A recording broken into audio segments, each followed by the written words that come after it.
네, 성도 여러분 안녕하세요. 귀한 날 정오에 여러분을 만나 뵙게 되어 참 기쁘게 생각합니다.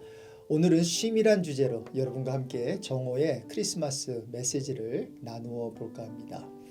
허리가 휘도록 이를 악물고 별을 베던 농부가 있었습니다. 그는 논두렁에 앉아 쉬고 있는 농부를 보면서요 따지듯 물었습니다. 난 한 번도 쉬지 않고 일했는데 어떻게 당신이 나보다 더 많이 수확을 한 거요?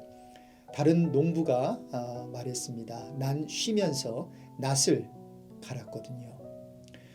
우린 쉼에 대한 잘못된 그림을 갖고 있는 것 같아요. 쉬는 사람은 게으른 사람이라고 말이죠. 분주한 연말을 보내면서 쉼은 과연 무엇일까? 제 자신에게 물어보았습니다. 시간 많은 사람이나 챙기고 즐기는 게 쉼일까요? 그렇지 않은 것 같습니다. 쉼이란 준비라는 생각이 듭니다. 아무 준비 없이 노력하는 것은 의미가 없고요. 준비 없이 더 나은 결과를 기대할 수 없습니다. 무슨 일이든 어떤 일이든 준비가 중요한 것 같습니다. 우리 각자에게 나무를 베야 할 8시간이 주어진다면 어떻게 사용할 수 있을까요? 여러분이 잘 아시는 미국의 16대 대통령 아브라함 링컨은 이렇게 말했다고 합니다. 내게 나무를 베야 할 8시간이 주어진다면 그중 6시간은 도끼를 가는데 쓰겠다고 말이죠. 정오의 크리스마스 메시지로 여러분을 매일 찾아뵙고 있는데요. 오늘이 벌써 오늘 어떻게 되죠? 12월 15일입니다. 이제 보름이 지나면 새해를 맞이하게 되고요. 아마도 이번 한 해 동안 누구는 황새처럼 날개를 활짝 펴고 날은 사람도 있고 말처럼 뛴 사람도 있을 것입니다. 거북이처럼 걸은 분도 있고요. 달팽이처럼 기어 오신 분도 있을 겁니다. 군뱅이처럼 굴러 오신 분도 있을 수 있고요. 그런데 참 이상하지요. 우린 다 함께 연말이라고 하는 시점에 와 있어요. 그리고 이제 곧 새해 첫날에 모두 도착하게 될 것입니다.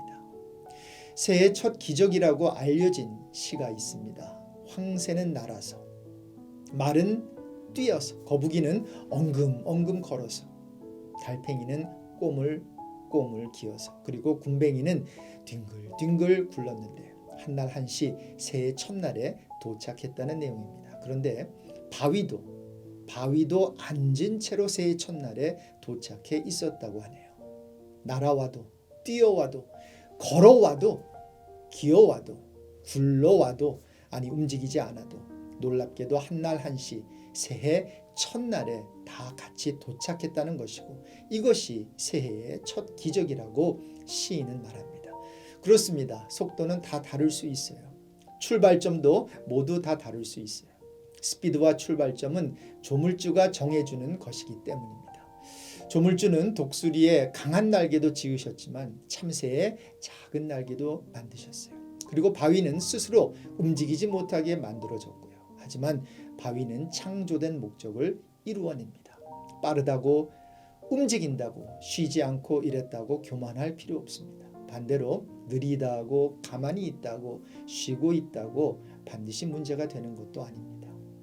우린 모두 조물주가 만들어주신 모습으로 살아갈 뿐입니다.